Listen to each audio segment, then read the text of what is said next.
జై శ్రీరామ్. మనకి తెలుగులో ఒక పాత కథ, చేపల కథ. ఇంగ్లీష్లో కేఓస్ థియరీ, బటర్ఫ్లై ఎఫెక్ట్.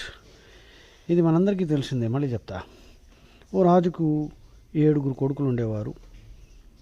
7 వేటకు వెళ్ళి 7 చేపలు తెచ్చారు.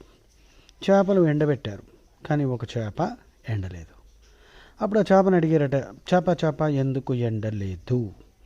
ఆ చేప అన్నదంట, దుబ్బు అంటే గడ్డి మోపు అడ్డం వచ్చింది, అందుకు నేను ఎండలేదు. దుబ్బు దుబ్బు ఎందుకు అడ్డం వచ్చావు? ఆవు మేయలేదు.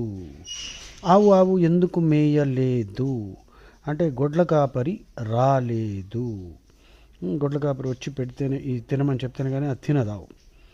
ఏ సో గొడ్ల కాపరిని అడిగారు, నువ్వెందుకు ఆవుకి గడ్డి పెట్టలేదు అంటే, అవ్వ నాకు అన్నం పెట్టలేదు.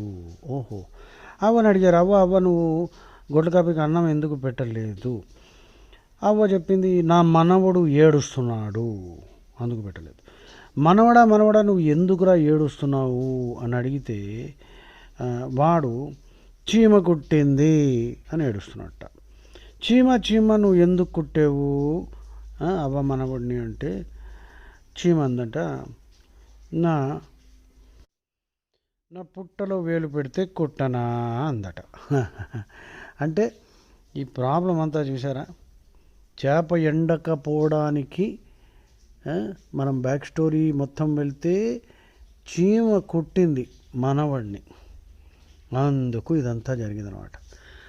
బటర్ఫ్లై ఎఫెక్ట్ అంటే the flapping of the wings of a butterfly in the Amazon, which is a forest bigger than the size of India కంటే పెద్ద ఫారెస్ట్ అది. అందులో ఒక్క butterfly, if it flaps its wings, that will result in a tornado somewhere or perhaps prevent a tornado from happening. అది దాన్నే chaos theory అంటారు. Definition వేరేగా ఉంది, కానీ names are different, but it means the same. Chaos theory, sensitive dependence on initial conditions. So butterfly effect మీద Hollywood movie కూడా ఉంది. చాలా అంటే పెద్ద గొప్ప గ్రేట్ మూవీ ఏం కాదులే.